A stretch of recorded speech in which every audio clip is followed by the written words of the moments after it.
Here's the scene. It's December and I drag my family to the movie theaters for the only movie that would make the five of us willing to brave the Omicron wave.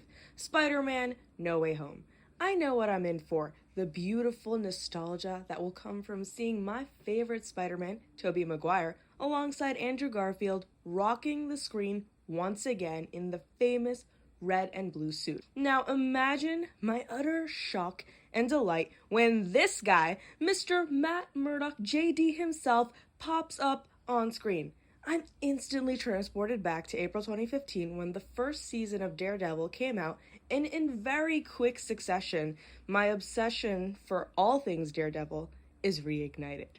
For those of you who aren't in the know, Daredevil and its companions, Jessica Jones, Luke Cage, Iron Fist, etc., were rolled out on Netflix as short television series that served as Disney Plus before that streaming service became a thing. I think they've been kept separate for a while now because these superhero adaptations are darker and grittier than anything Marvel has produced in its mainstream movies. The way blood and gore and trauma are presented on screen through a show like Daredevil is jarringly violent at times, which is why I understand why some parents are going on about how Disney will tarnish its brand by bringing them onto Disney Plus. But at the same time, Disney is doing itself a favor and actually expanding the appeal of its brand by bringing in these shows. A lot of the cookie-cutter Marvel movies we get are undoubtedly enjoyable, but follow a very clear formula that often makes its characters feel juvenile, almost like they're teenagers in adult bodies. This isn't for all these characters, of course. The first Iron Man movie was kinda dark and also kind of racist, but I won't touch on that today. But my point is that a show like Daredevil does an incredible job of taking you through the trials of what it would actually mean to be a vigilante slash superhero while balancing a full-time job and dealing with pervasive threats in your very neighborhood. Which is why I've decided to come back for Daredevil and Charlie Cox, because I rewatched season 1 before they took it off Netflix, and the storytelling, the acting, visuals, everything, it holds up so well. And I would love to discuss it, especially since it is coming to Disney Plus today, if I upload this in time on March 16th. And also the show has been greenlit for season 4. Now, we can't discuss the Netflix adaptation without touching on the source material, so our journey begins with the official debut of Daredevil in 1964. It was created by writer-editor Stan Lee and artist Bill Everett, with character design input from Jack Kirby, who devised Daredevil's Billy Club. Even in comic book form, the core story of Daredevil follows Matt Murdock, who has a life of mixed joy and tragedy. From what I've found in my research just on the comic book side of things, Matt Murdock was raised by his boxer father, Jonathan Battling Jack Murdock. There's a mention of a brother Mike as well, but I was going down a rabbit hole with that plot thread and it's not mentioned in the first season of the show, so we're gonna let that be. The comics also indicated that Matt's mother died, but in the show it appears that his mom appeared to walk out on the family. The general origin story is the same between the Netflix adaptation and the comic, where one day Matt saw a blind man walking towards an oncoming truck, so he pushed the man out of the way. The truck then crashed and a radioactive isotope spilled out, striking Matt across the face and blinding him. While recovering in the hospital, Matt discovered his hearing, smell, taste, and touch were amplified to superhuman degrees, and he also developed a radar sense that formed a mental picture of his surroundings. In the abridged version, we learn more about how Matt was visited in the hospital by a nun who turned out to be his mom, Maggie, and he also gets taken under the wing of a ninja master known as Stick, who has the same disabilities as him and teaches him how to hone in his abilities through martial arts. But a focal point that I want to focus on following his accident is when his father, Jack Murdock, was desperate for a fight and reluctantly joined with a crooked fight promoter known as the Fixer.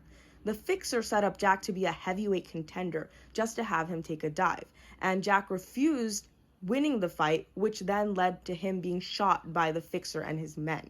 This would then propel Matt Murdock, who became an orphan overnight and then a vigilante in a sense, in that he searched for his father's killers and met out justice for each of them.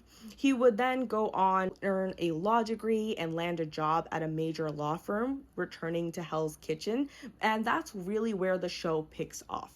Though that was a very brief history, I thought it was worth mentioning that Daredevil has had several cameos across the Marvel comic universe. When you really look through the different issues, you'll see that at one point that Daredevil moved to San Francisco to work at a firm there, where he met with Black Widow, and Black Widow, Natasha Romanoff herself, was a love interest at one point. He has also worked with Black Panther and Spider-Man, as well as serving as the lawyer for the Fantastic Four. I felt it was also worth mentioning that there is a Daredevil movie in 2003 starring Ben Affleck, but I haven't watched it, so I can't comment much on it. But it kind of goes to show that Daredevil did have a lot of weight, and still does as a superhero in his own right, even if he doesn't have the extravagant powers that you might see in other figures and characters in the Marvel Universe. He is someone who is ranked 7 out of 10 plus on the Nick Fury power scale, and I do think that is commendable to think about. Now, the Netflix adaptation's tagline is really blind lawyer from Hell's Kitchen serves justice in court by day and grim retribution as a vigilante at night. We get introduced at the onset of the show to Matt and Nelson on their first day on the job for their private practice, with a mission to serve the disadvantaged people in the neighborhood that the both of them grew up in. But of course, there's more that meets the eye. What I didn't tell you all is that the same accident that blinded Matt Murdock also gave him a slew of powers. Radioactively enhanced physiology, for one, is a result of the radioactive isotope that blinded him. He possesses superhuman senses, agility, reflexes, balances, and etc. From what I found on the Wikipedia page, he has superhuman touch, peak human strength, peak human speed, superhuman reflexes, superhuman agility, enhanced stamina, enhanced endurance, superhuman smell, enhanced tracking, illusion awareness, blind sight, superhuman hearing, lie detection, sonar sense, superhuman taste, superhuman balance, a whole lot of things, even a minor stint of telepathic immunity from Stick. Cool fact is that his nervous system has increased, so he is at peak human level. He is also skilled in martial arts, weapon proficiency, and detective work. And while he might not have enough to take on Thanos, I do think that he has a very definitive willpower that showcases so much determination and fearlessness. And I actually found a little interesting factoid that he is one of the extremely few individuals on Earth known to possess the willpower to resist the Purple Man's mind control. So that is definitely something to think about, because he is someone who has this incredible tenacity, and that's what allows him to keep fighting day after day, even when he goes through some of the most brutal trials in his crime-fighting life. People also really praise the disability rep in Daredevil, but I would be remiss to not talk about how in the initial rollout, there was a bit of controversy because Netflix didn't provide audio commentary. And many blind people follow television through specially added audio descriptions of scenes and actions, and this issue was brought to light in social media, and many articles commented on how ironic it was that a show based on an actual blind main character was inaccessible to the blind. I also did some digging around to see kind of what the feedback was, and I found this awesome YouTuber who talked about how though Charlie Cox's iteration of Daredevil is really great, it would have been great to have an actual blind actor take on the role of Matt Murdock. So those are definitely issues that should not be ignored, but other articles that I found really celebrated the fact that when he's not clad in a mask, he is a blind lawyer moving through the streets and buildings of Hell's Kitchen. There's a lot of consideration put into how Murdock negotiates space with touch. He has electronic devices like a phone, an alarm clock that talk to him, and he has conversations where people have to use visual cues and realize that he doesn't see them. A really great example is when he and Foggy are being shown a law office. He tells the realtor, oh, he can have the view. And the realtor gets really flustered and says, oh, right, like, you can't see. And there is kind of that awkwardness of how it is, but the show doesn't like shy away from that. They don't try to cover up the fact that Murdock as a character is someone who can't see, and being able to follow that is, I think, commendable, and a lot of people have talked about how it is kind of a realistic way of portraying this character. Another really interesting part of Matt Murdock is his strong tie to the Catholic faith. This is something that was a key part of his character in the comics, and the show did a really important job of incorporating that in. So, a superhero sense of morals are the foundation of his identity, and it was really refreshing to see a character who builds his morale and code of conduct based on the practices that he grew up with. Like, I think Western media often tries to divorce itself from religion and provide science as an alternative.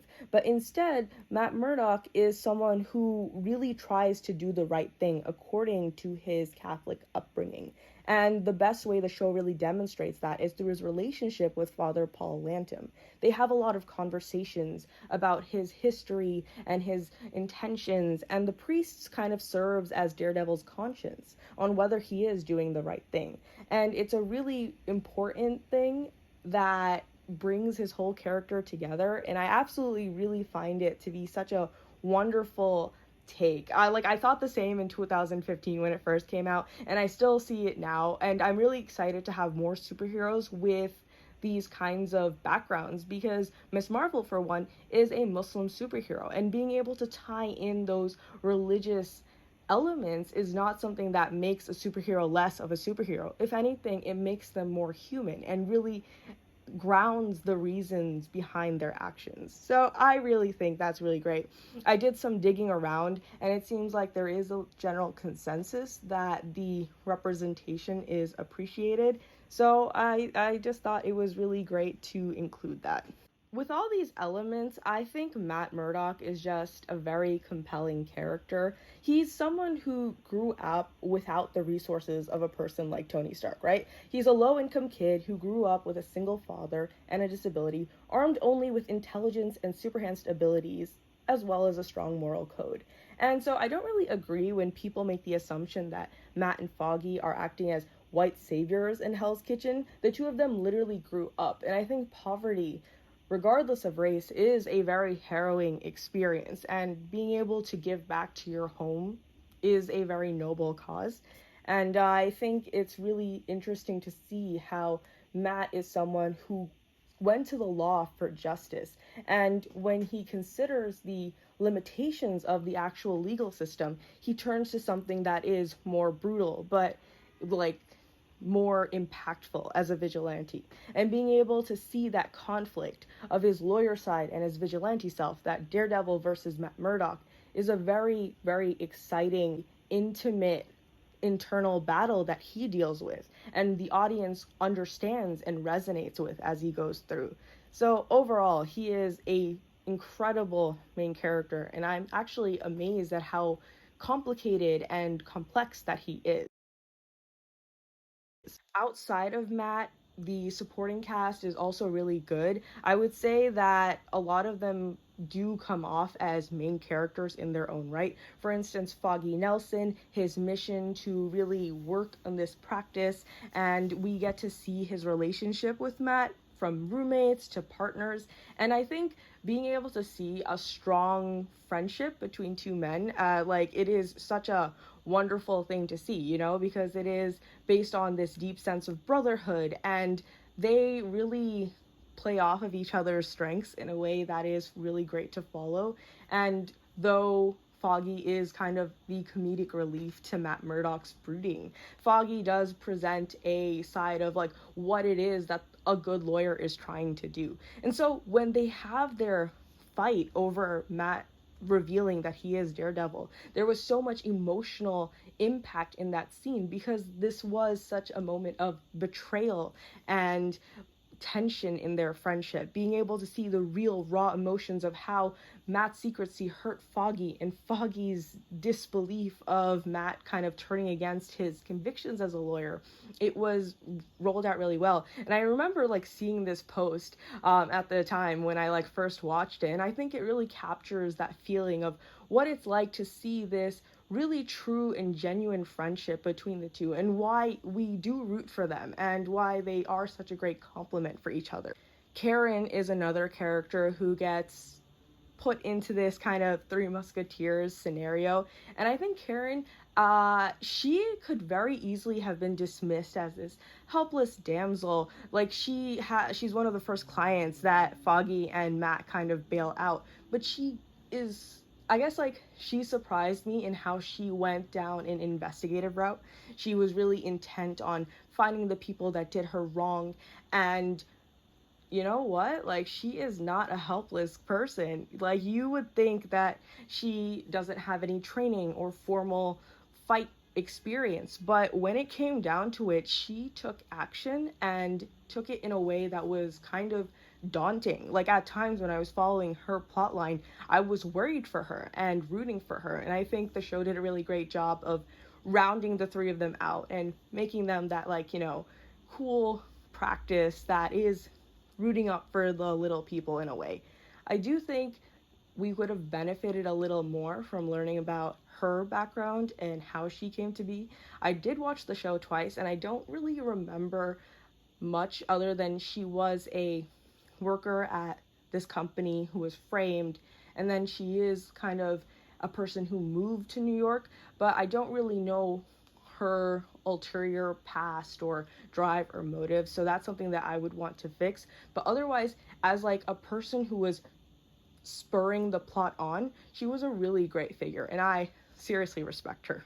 When it comes to the other cast, I will preface by saying that there was some criticism that people of color were either villains or victims, and they were often the ones that were most at risk during the show in season 1. So what we see is that a lot of times when they were harmed or killed, the impacts were really focused on the white leads and their emotional responses to that. And so, like, yeah, this is kind of where that white savior criticism came in, because Matt, Foggy, and Karen definitely want to help, and I've already defended why I think Matt and Foggy aren't, like, coming in to save, quote unquote, like Hell's Kitchen. They are kind of like defending their home turf, but I can definitely understand why, like, even though there was a lot of diversity in the cast, a lot of times people of color were cast as plot devices, and we'll talk more about that with the villains. But I wanted to touch on Claire Temple, who was Luke Cage's sidekick in the comics. She actually never appeared alongside Daredevil, but she as a character is so cool. She's this nurse who finds Matt on one of his losses, I would say. He got beat up real bad. He's in a dumpster. She's there helping him out, and she's the first person that he really confides his identity and mission to. She's the first person that he really explains his way of seeing the world with. Quick side note, in the Netflix show, when Temple asks Daredevil what he sees with his sensory abilities, Daredevil is talking about how he has an approximate view of the world through a lens where the world is on fire. And in the comics, the actual mechanism by which he can navigate the world as someone who is blind is that he has this echolocation as a sort. So kind of like what Toph had. The way Marvel did it is that they didn't really define it. They just had him as someone who can't see. He is visually impaired, but he has this sense that allows him to negotiate his spaces. So it is kind of like echolocation. But that's just the side. Like with Karen, I would have loved to know more about her backstory, how she came to be. I did watch Iron Fist, and I noticed that she was there. I think she also appears in Luke Cage, but she is an incredible actress, and I think her serving as this healing figure could have been expanded on more in how, why is it that she pursues nursing? What is it about the job that brought her in? What's her family like? We see her apartment and stuff, and we see that she's a person in the community that people trust enough that they alerted her when Matt Murdock's body was first found.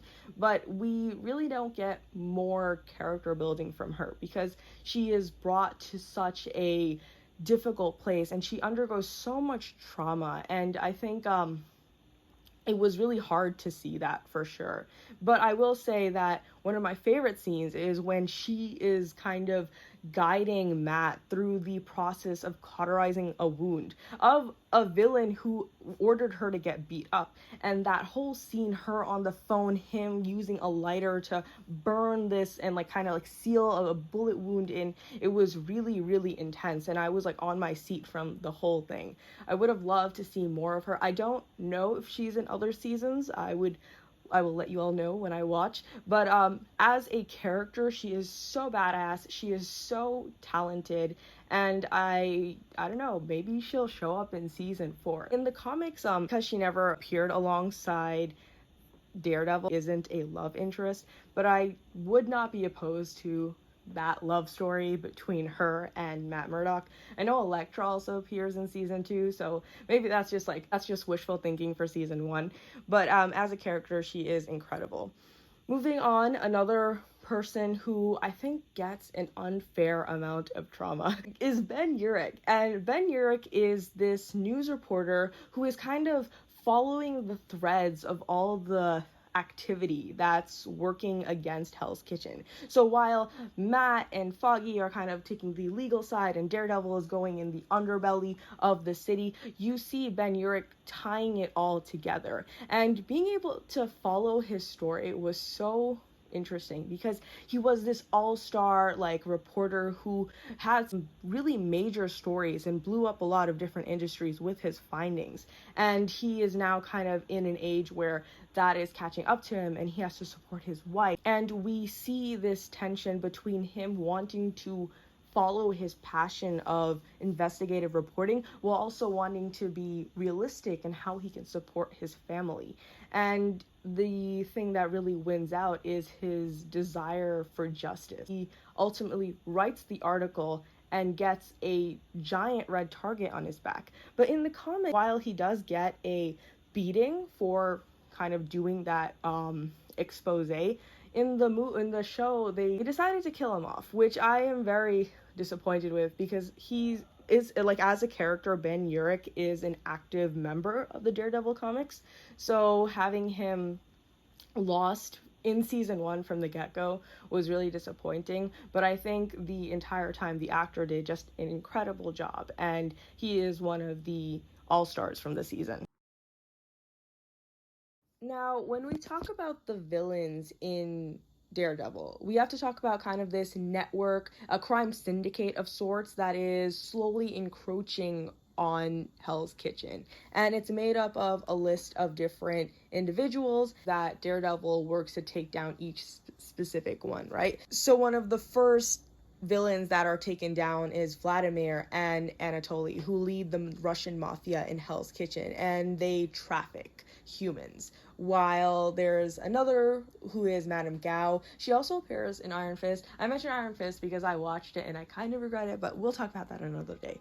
But Madame Gao is this accomplished older woman who has her own heroin trade. And when it's revealed how she kind of transports it, you see that all the different individuals are interconnected. There's also Nobu Yoshioka. I hope I pronounced that correct, but he's a Japanese businessman and head of a Yakuza branch, and he was an ally of Wilson Fisk as well, who gets taken down by Daredevil, and he also shows up again in later seasons, but in season 1 there is this big fight and he loses it. I think I touched on everyone. There's also this bank teller guy who's like, oh, I'm gonna be here for the sarcastic comments, and he's kind of funny. I don't mind him. He was cool, but he didn't have the firepower that the other 3 individuals have.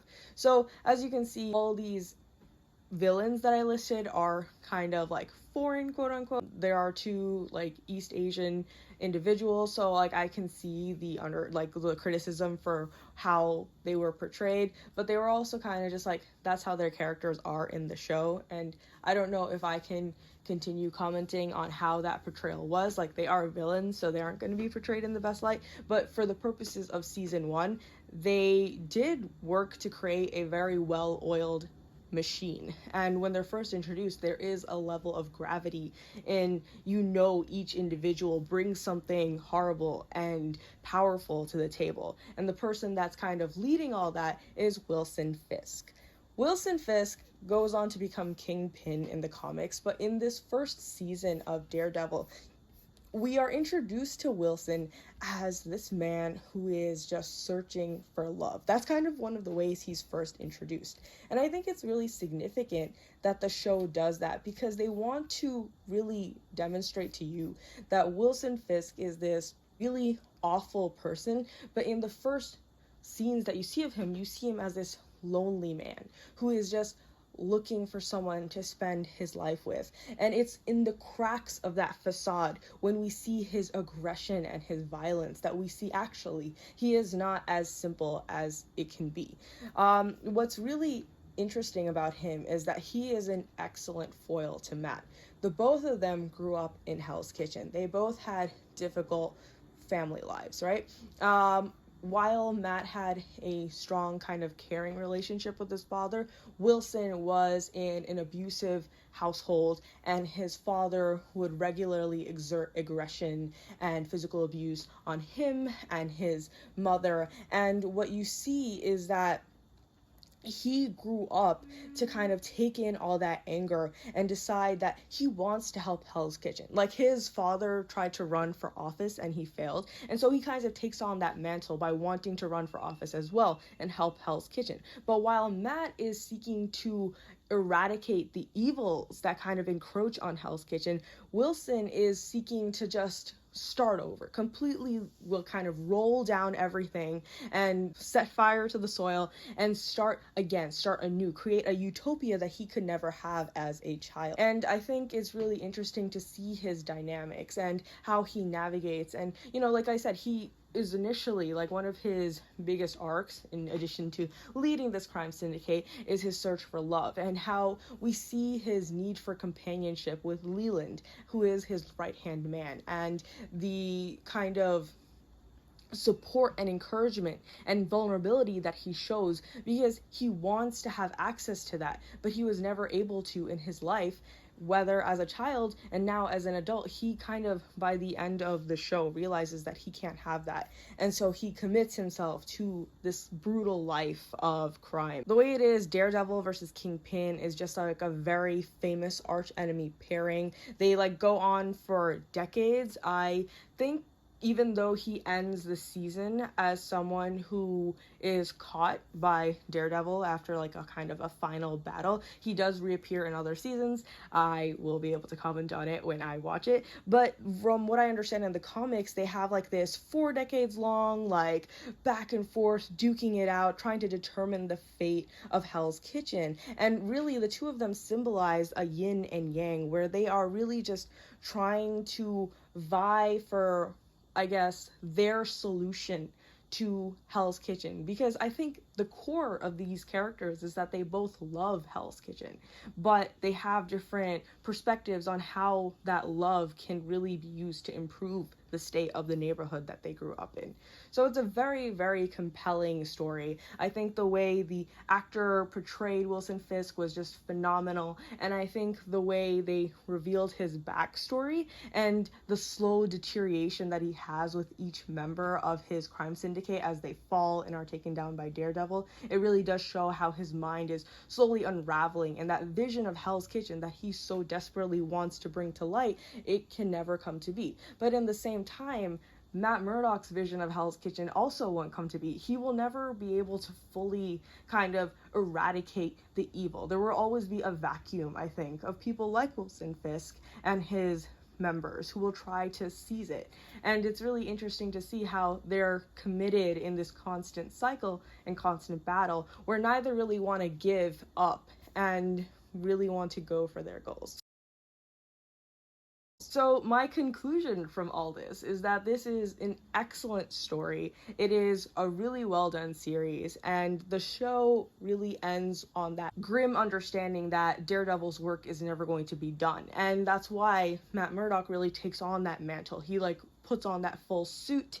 Fun fact about the suit is that it's actually not accurate to the comics. The ones in the comic are not red. It's actually like yellow, and it has this DD symbol to it. And Netflix decided to go for something with more practicality. It's like a layered armor and not made of spandex.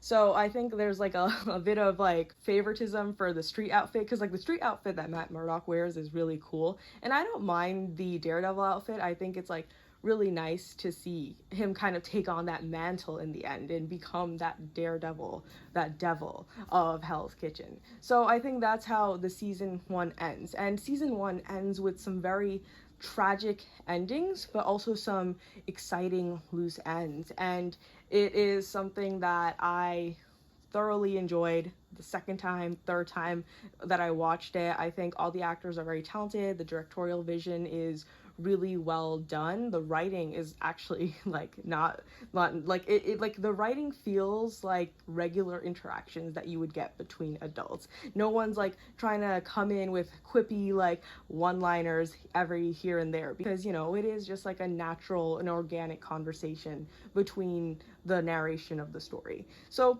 all that to say, if you haven't watched it, I highly recommend you watch it. And if you have thoughts, if you agree with the points I made, disagree, like please share them below, because I'd love to hear what you want to say, and I want us to reignite the Daredevil fandom, because truly it is an incredible story and I am a huge fan. So thank you so much and take care.